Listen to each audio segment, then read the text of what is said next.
चारणे निर्विशेष देश तारणे। जय श्री कृष्ण चैतन्य प्रभु नित्यानंद श्री अद्वैत गदाधर शिवास आदि गौर भक्त वृंद।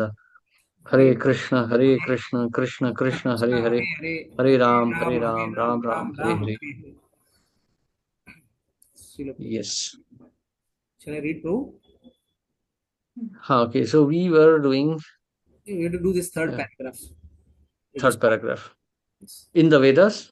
yes, Prabhu. Hmm, In the okay, Vedas, the above mentioned four activities are prescribed in the regulative way so that there will not be any undue competition for sense gratification. But Srimad Bhagavatam is transcendental to all these sense gratificatory activities. It is purely transcendental literature which can be understood only by the pure devotees of the Lord who are transcendental to competitive sense gratification. In the material world, there is keen competition between animal and animal, man and man, community and community, nation and nation. But the devotees of the Lord rise above such competitions. They do not compete with the materialist because they are on the path back to Godhead, where life is eternal and blissful. Such transcendentalities, such transcendentalists are non-envious and pure in heart. In the material world, everyone is envious of everyone else, and therefore there is competition. But the transcendental devotees of the Lord are not only free from material envy, but are well wishers to everyone, and they strive to establish a competitionless society with God in the center. The contemporary socialist conception of a competitionless society is artificial because in the socialist state there is competition for the post of dictator. From the point of view of the Vedas or from the point of view of the common human activities, sense gratification is the basis of material life. There are three paths mentioned in the Vedas. One involves fruitive activities to gain promotion to better planets. Another involves worshipping different demigods for promotion to the planets of the demigods. And another involves realizing the absolute truth and his impersonal feature and becoming one with him. Hare Krishna. Should I go for the? Should I read the next one too? Okay. okay, we can stop here. Okay, so in the Vedas, the above four mentioned four activities are prescribed in a regulative way so that there will not be any undue competition for sense gratification. Ahara nidra bhai maithunam cha samanyam etat pashuhir naranam. So eating, sleeping, waiting, defending, these are the basic needs of all living entities. Hmm. But these activities need to be regulated. In the animal kingdom, these activities are regulated. A lion does not kill more than one animal. It will kill what it can eat, and that's it. The intelligence of the animal is completely under the control of Prakriti, under the material nature. So the animal really has no intelligence. So animal is regulated by material nature itself. And that's why you see, elephants are not rampaging in the cities, or lions are not eating or killing all the animals. Like tigers coexist in the forest with other animals. They're not killing them all the time. But human beings have a very passionate intelligence. Actually, human beings are situated in the mode of passion. Their intelligence is very refined, but also under the mode of passion. Therefore, the human being can create havoc in the society. Therefore, the regulative principle, because human beings have a lot of independence. Human beings are independent. They have been given this tremendous intelligence by which they can control the material nature. In this way, human beings can rule the planet. They have been given the dominion of the planet. Even the Bible says, that you have the dominion of all that be. But that dominion does not come without responsibility. There is authority, but there is also responsibility. So the regulative principles prescribed in the scriptures are meant to control the intelligence of the human being. So, for instance, if you want to eat, you should perform yajna and eat only after offering to the Supreme. If you want to mate, then perform the vivaha yajna. Accept the responsibility of the spouse materially and spiritually, and then live like a gentleman. Or, you know, defending. So, you just protect what is yours. Not that you start killing others and robbing them. Like today we see, okay, I need petroleum, I need this mineral, that mineral, I'll kill 1 million people and take away whatever they have, land, money, everything. No, that is demonic, animalistic. Even animals don't do it actually. Yeah, so this is worse than animals. This is completely unregulated. So, so defending also means defending what is yours. So there is Kshatriya Varna. They must follow the instructions given by the Brahmanas to regulate the society. So that is raksha. So that is defending. And then there is sleeping. So it is prescribed in the scriptures that, after sunset, go to sleep and wake up 2 hours before sunrise. Brahma Muhurta. Wake up, purify yourself, remember the holy names, chant mantras, remember the Supreme. So these are prescriptions for the living entities. So that one can live a peaceful material life and advance spiritually. But Srimad Bhagavatam, but we can see that even these so-called regulative principles are eventually meant to enjoy the sense gratificatory activities, to enjoy the wealth of the material world. So when there is a question of enjoyment of the senses, immediately there is a risk that the senses can run astray and they can commit sinful activities. Therefore, Shrimad Bhagavatam, as a principle, even rejects dharma, artha, kama, and moksha. The principle of performing some religious activity to acquire some wealth, using the wealth to enjoy the senses, and when you are completely satiated with the senses, then you try to merge yourself into the supreme dharma, artha, kama, moksha. But Shrimad Bhagavatam rejects all of this. So Shrimad Bhagavatam says that you reject this material world outright. Dharma projito kaitavo, because Bhagavatam says even this is cheating religion. This sense gratification under the guise of religion is also a kind of cheating because the objective always remains to enjoy the material world. It is not meant for the pure objective of human life. Savai pumsham paro dharmo yato bhaktir adhokshaje. The pure objective of life to serve the Supreme Lord, that is not being served here because still there is some leeway, some kind of a margin left for enjoying the senses. Therefore, Srimad Bhagavatam rejects even that. Srimad Bhagavatam is the highest statement on the subject matter of bhakti or pure devotional service to the Supreme Lord. So there is like different types of sense gratifications. Like there is fruitive activities to gain promotion to better planets, or there is realization of the or knowledge path of knowledge, karma which is meant for enjoying the senses and then getting advanced to heavenly planets where one can enjoy even more, or moksha, gyan and moksha, acquiring knowledge to merge into the Brahman. Both these paths are eventually related to false ego, to personal sense gratification. Therefore, Shrimad Bhagavatam rejects them completely. Hare Krishna. Yes, any questions or comments so far?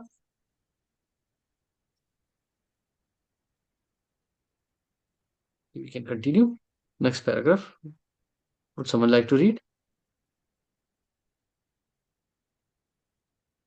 Is any devotee would like to volunteer? Samuel Prabhu, would you like to read?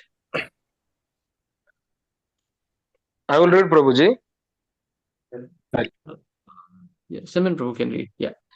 Sorry, I'm not able at the moment. So, no problem. No problem. Okay, Shade Prabhu, you can read. The impersonal aspect of absolute truth is not the highest above the impersonal feature in the Paramatma feature, and above this the personal feature of the absolute truth, or Bhagavad Srimad Bhagavatam gives information about the absolute truth in his personal feature. It is higher than impersonalist literature and higher than the Janaya Kanda division of the Vedas. It is even higher than the Karma Kanda division and even higher than the Upanishad Kanda division, because it is recommended the worship of the Supreme Personality of Godhead, Lord Sri Krishna. In the Karma Kanda, there is competition to reach heavenly planet for better sense gratification, and there is similar competition in the Jana Kanda and the Upanishad Kanda. The Srimad Bhagavatam is the superior to all of these because it aims at the supreme truth, which is substance or the root of the categories. From Srimad Bhagavatam, one can come to the know the substance as well as the categories.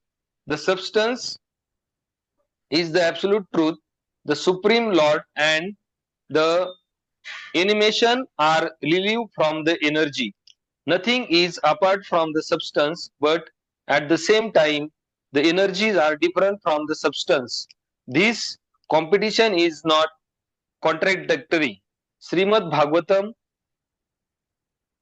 explicitly prolongs this simultaneously one and different philosophy of the Vedanta Sutra, which gives us the Jamaya Asa Sutra. This knowledge that the energy of the Lord is simultaneously one with the different form of the Lord is an answer to Hare Krishna Prabhuji. Scroll कीजिए please.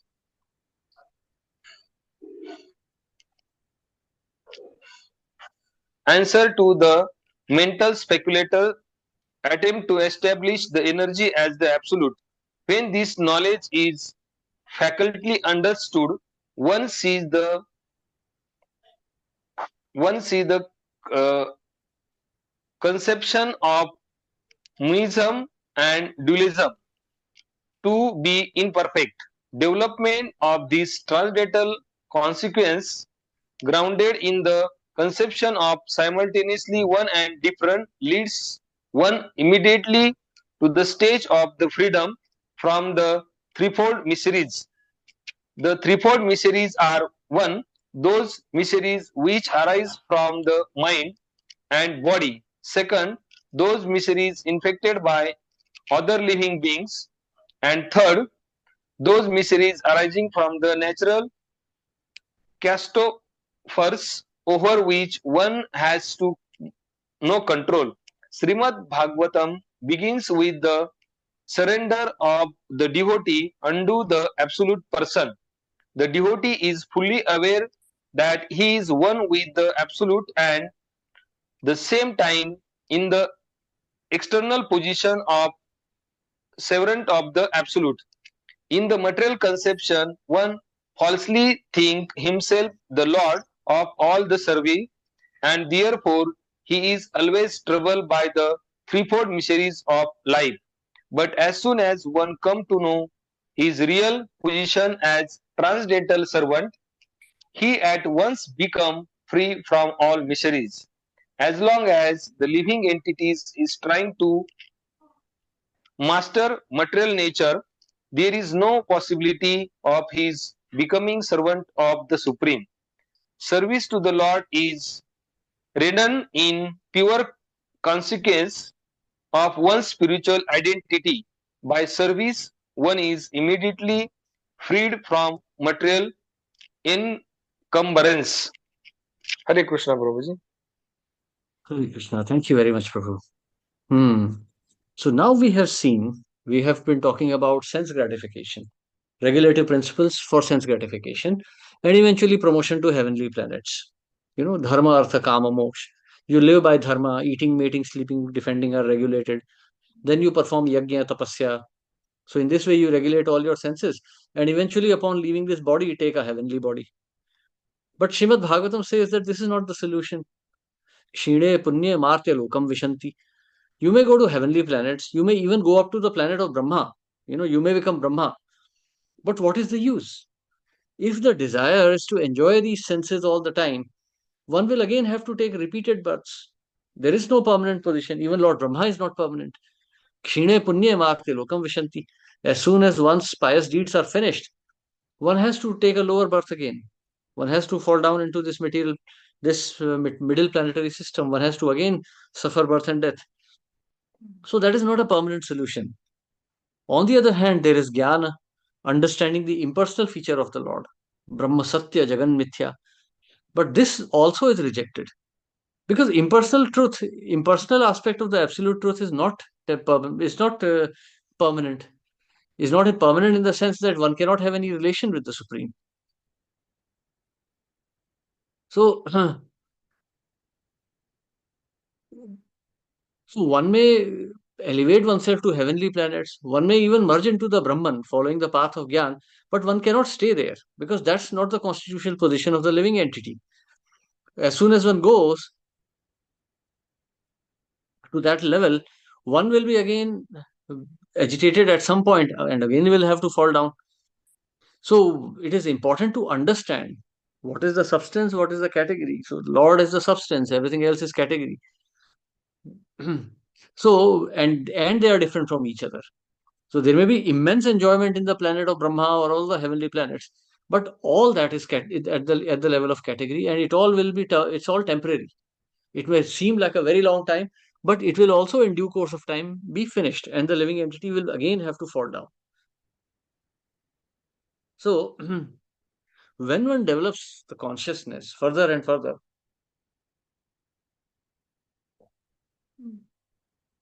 one comes to understand that the living entity is also an energy of the Lord, simultaneously one and non-different. We were reading about the pastimes of Lord Chaitanya, and we saw his teachings, Achintya Bheda Bhed Tattva, that the living entity is a part and parcel of the Supreme Lord, but yet it is separated from him. He is infinite, the living entity is finite. The Lord is infallible, the living entity is fallible. But in all other aspects, the living entity is identical with the Supreme. Therefore, the living entity also exhibits all the characteristics of the Supreme. In fact, Srila Prabhupada says that if you want to understand the Supreme, you try to analyze your own character, and you will get an idea of how Supreme is like. The point is, we have to understand the Supreme, not try to become the Supreme, because we can never be that. So when one tries to understand the Supreme Lord, then one can understand, that this philosophy of merging into the Lord or enjoying this material world, they are all imperfect conceptions, because they are not going to give complete pleasure to the living entity. They will not bring complete satisfaction. Savaya pumsham paro dharmo yato bhaktiradhokshaje ahetukya pratihata yay atma suprasidati. So if we want complete satisfaction, we have to render loving devotional service to the Supreme. The living entity within this material world is always suffering. The suffering is in the form of one's own suffering, adhyatmic, suffering by one's own mind, suffering which are caused by the other living entities, sufferings which are being caused by the nature itself. So Shrimad Bhagavatam, first of all, starts from the point of liberation. Krishna says in Bhagavad Gita, Sarva Dharmana Parityajya Mama Ekam Sharanam Vraja. Previous to that, Lord Krishna had explained, Brahma Bhuta Prasannatma na shochati na kankshati samah sarveshu bhuteshu madbhaktim labate para. That one who is situated on the platform of liberation can alone render devotional service. Then Krishna explains the path of liberation. He says, Man manabhav madbhakto madhyaji mam namaskuru mameve shasi satyam te pratijane priyosi me. Always think of me. Don't think of politics. Don't think of economics. Don't think of this world. Don't think of family and nation and so many things. They will all come and go. But always think of me. Think of everything from my perspective.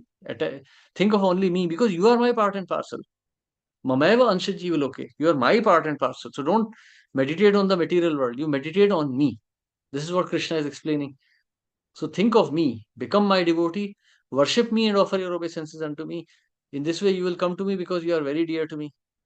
How can you do that? That also Krishna answers. Sarva dharmana parityajya mama ekam sharanam vraja. Sarva dharman parityajya. Abandon all varieties of religions. Just surrender to me. Aham tvama sarva papebhyo mokshayishyami mashucha. I will deliver you from all your sinful reactions. All the suffering in this world, the so-called loneliness that we feel, distress that we get from other living entities, our own distress, all these things are coming as a result of our past sinful reactions. But as soon as we surrender to Krishna, these reactions are vanquished.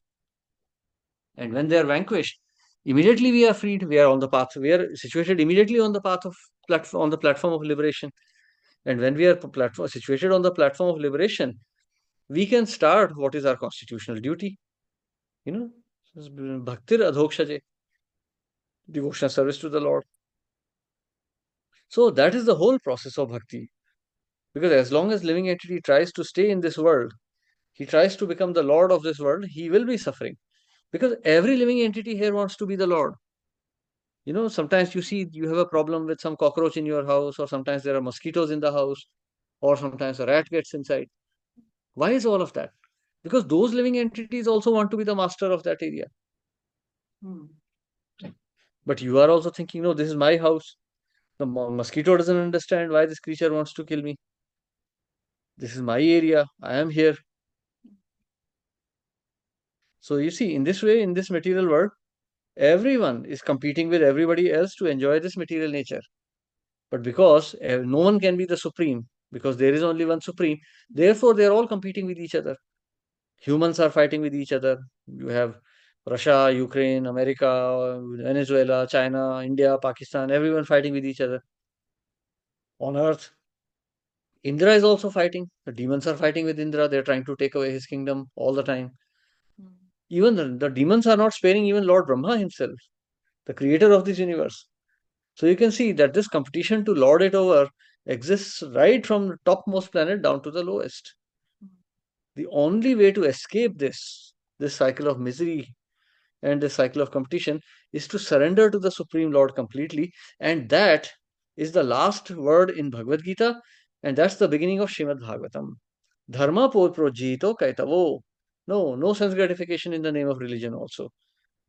Only surrender to the Supreme Lord. It, Bhagavatam kicks out all the cheating religion, as Srila Prabhupada says. It kicks out all the cheating religion, which makes you think that you are the master of this world. Hare Krishna. Yes, any questions or comments?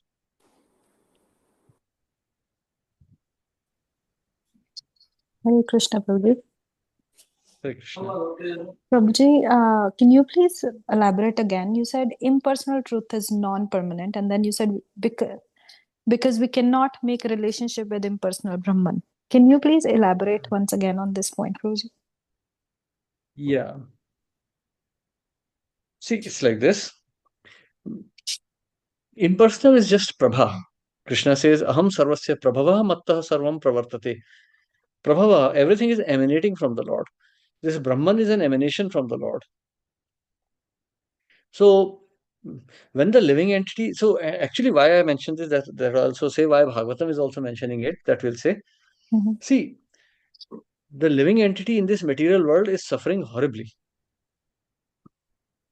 So, as soon as the living entity merges into Brahman, it gets an immediate sense of relief.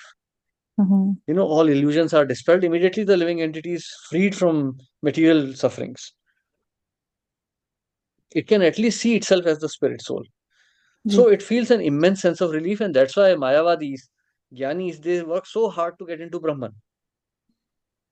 When they say Jagan Brahma Satya, Jagan Mithya, they say Jagan Mithya because this material world is an absolutely frustrating place. Okay. Jagan Mithya, Brahma Satya. So they enter into Brahman and they feel happiness for a short duration. Living entity is eternal. Brahman is eternal. So the living entity, after a while, will definitely get bored in Brahman. There's nothing to do, only knowledge. You can learn whatever you want, but that's about it. So you want to enjoy with someone. That's the nature of soul, to enjoy with somebody. The great devotees who live alone, like Madhavendra Puri, Ishwar Puri, even Chaitanya Mahaprabhu, they were living alone. They were not alone in that sense. They were meditating on the pastimes of the Supreme Lord. So they were associating with Radha and Krishna. They were just not associating with material world and the worldly people. Because in their ekanta, in their solitude, they were meditating on Radha and Krishna and enjoying their pastimes and associating with them. So no living entity can actually live alone. So this Mayavadi myth to live alone is a myth only. And as soon as there is a desire to associate, which is a pure spiritual desire, as soon as a desire to associate, Brahman cannot associate. I mean, you may go to the Library of Congress in US, the biggest library in the world, but you can't read books all your life. You need some relationship. As soon as that relationship is lost, you will become frustrated after a point. So the yogis become frustrated, Mayavadis become frustrated, and they are forced to take birth in the material world again because they have no conception of Krishna or the Supreme Lord and his pastimes. That is the reason why then Prabhupada keeps talking about you relate to impersonal truth, but then he brings Krishna right there. Like he teaches his disciples to look around the world and relate it with Krishna. Don't just keep thinking through the impersonal Brahman were related back to Bhagwan. Yes. So that is also one more thing, that Srila Bhaktisiddhanta Saraswati Thakur puts it this way, that in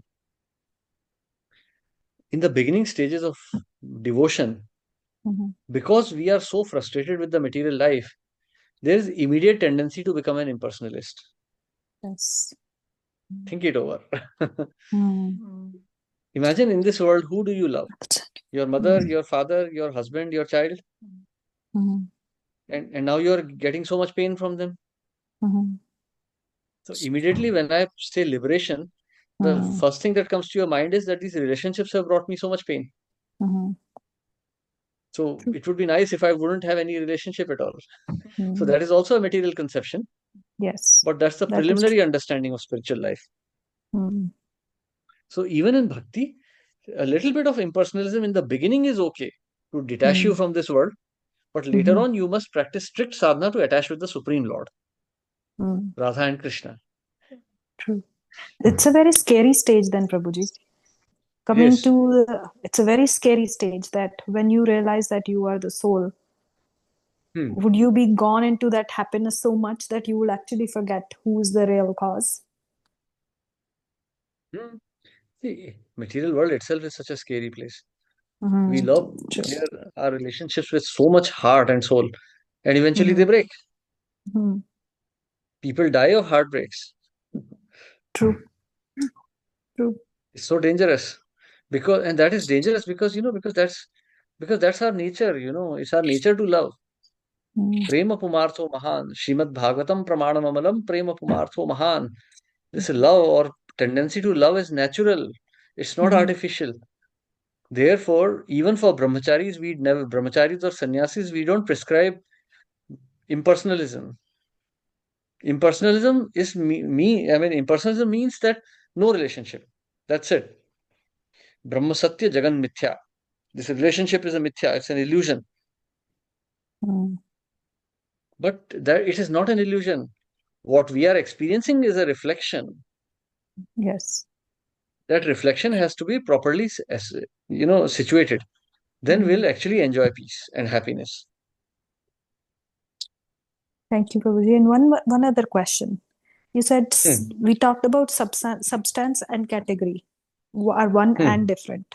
So when we say Hmm. naam, nami, ek hai, Hmm. what's nami is of course substance. Naam is considered energy or substance then? Substance. Krishna and his name are Substance. non-different. Hmm. But then also, Prabhupada also brings a point that yes, though seeing Krishna in person or associating the way gopis are associating in person are two different. When we talk about gopis, when Uddhav ji come and say, okay, you chant about Krishna's names, they are like, are you kidding? We really want to see Krishna. See, that's the whole point. We study the scriptures, we try to understand who we are. That's why, Prabhupada also, like when people ask this kind of questions, Prabhupada always said chant. Mm. Prabhupada just said chant because in our uh, uh, in our contaminated stage of existence, we really don't have any idea. Mm. You know, I'll tell you, there are these upasampradayas in Bengal and Vrindavan also, Sahajiyas. They think that by having sex life, they are actually getting close to Krishna. They will dress up like Radha and Krishna and have sex with each other, even men. And they think, oh, this is spiritual. Actually, that's nonsense. Radha and Krishna are not this body. They are not even male, female in the traditional sense of the word. Actually, Radha and Krishna are one and the same. Mhm. Radha and Krishna are not like us. Like if I say, oh, I and my wife, that doesn't mean that, we are one. No, some living entity, me, living entity. You and your husband, or someone else and someone's wife, someone's husband. These are just different living entities. Mhm. Radha and Krishna are not like this. Radha and Krishna in Chaitanya Charitamrita beginning itself, Srila Krishnadas Kaviraj Goswami explains that in the beginning there was one, and then he separated himself for his own pleasure. Because Krishna was not happy alone, so he separated Radharani, his feminine aspect, to enjoy with himself. I mean, who can please Krishna?